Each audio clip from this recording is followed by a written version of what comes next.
जय भीम, नमो बुद्धाय। इंडिया की जो डेमोक्रेटिक व्यवस्था है या इंडिया की जो डेमोक्रेसी है, उसमें जो पॉलिटिक्स होती है, उसमें जो राजनीति होती है, वो राजनीति खास करके ओबीसी कैटेगरी के लोगों पर ही की जाती है। क्योंकि हम सभी लोग जानते हैं कि ओबीसी कैटेगरी में समाहित व्यक्तियों की संख्या बहुत ही ज़्यादा है। यानी कि देश में जो 100% की आबादी है, उसमें से 50% आबादी से ज़्यादा आबादी ओबीसी कैटेगरी में आती है।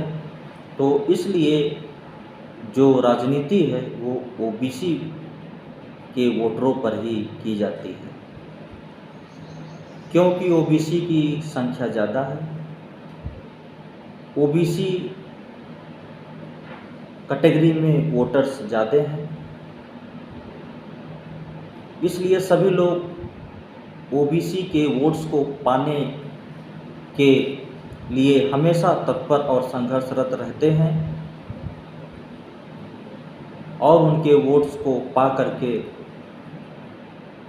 सरकार भी बनाते हैं। लेकिन अभी तक हम जैसा कि देख पा रहे हैं, कोई भी सरकार आई हो, ओबीसी के वोट्स को लेकर के अपनी गवर्नमेंट बनाए हैं, लेकिन ओबीसी की संख्या के हिसाब से उनको रिजर्वेशन यानी कि रिप्रेजेंटेशन आज तक किसी भी सरकार ने नहीं दिया,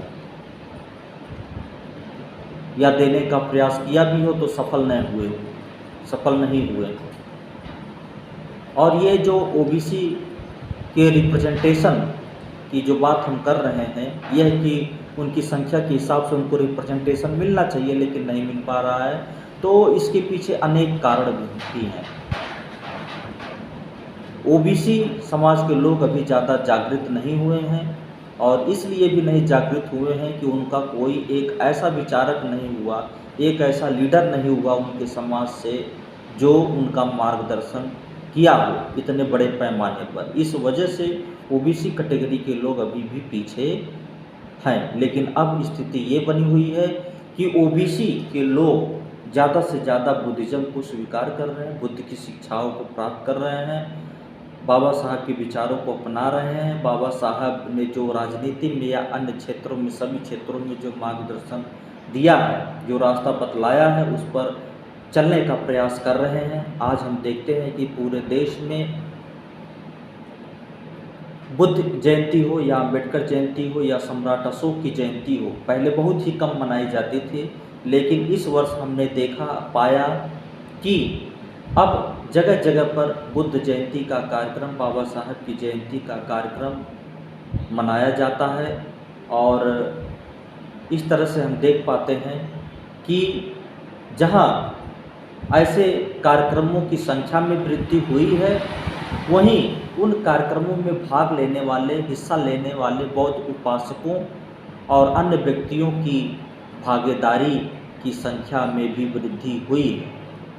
अर्थात अब ज़्यादा से ज़्यादा लोग, विभिन्न समुदाय, विभिन्न समाज के लोग जा कर के इकट्ठा होते हैं और कार्यक्रम में अपना योगदान देते हैं और कार्यक्रम को सफल बनाते हैं। महापुरुषों ने जो रास्ता बतलाया है, उन मार्ग पर चलने का प्रयास भी करते हैं, उन मार्ग की चर्चा भी करते हैं, उसकी समीक्षा भी करते हैं और उसको किस तरह से आज के डेट में अप्लाई करना है, उसकी एप्लीकेबिलिटी पर भी विचार करते हैं, जो बहुत ही सराहनीय कार्य है। जयंती की बात जहाँ तक हम देखते हैं, अब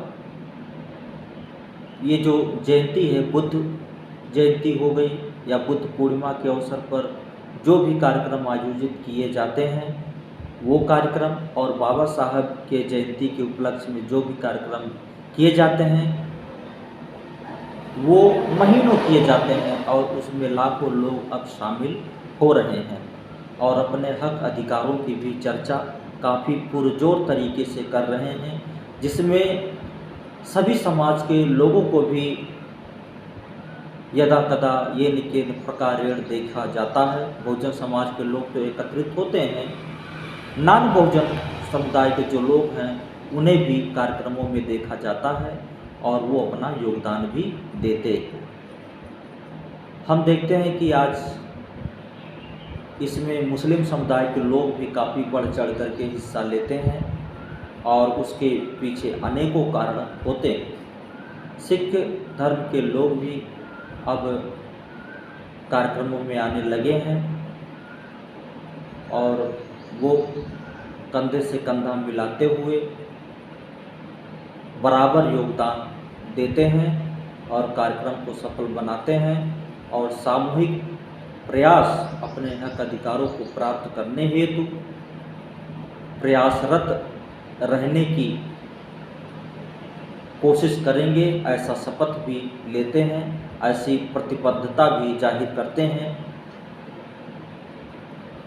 तो बहुत ही ये अच्छी बात है कि एक सामूहिक प्रयास हो रहा है और एक सामूहिक प्रयास अगर इस तरह से दिन ब दिन बढ़ता रहेगा तो हमारा देश, हमारा इंडिया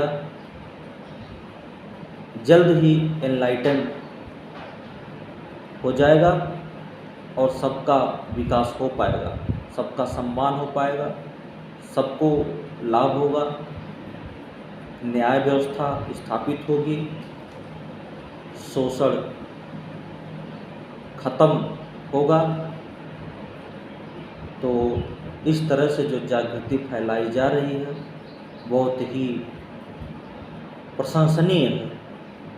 तो इसी के साथ सभी साथियों को जय भीम, नमो बुद्धाय। अपना ख्याल रखें, गर्मी का टाइम है, इसमें जल अधिक से अधिक ग्रहण करें, भोजन कम ग्रहण करें और प्रयास करें कि खीरा वगैरह ज़रूर खाएं और जूस ज़रूर पिएं। गन्ने का जूस पीजिए, ऑरेंज का जूस पीजिए, केला भी खाया करें, कम से कम एक केला ज़रूर खाने के बाद खाएं, इससे स्वास्थ्य सही रहेगा।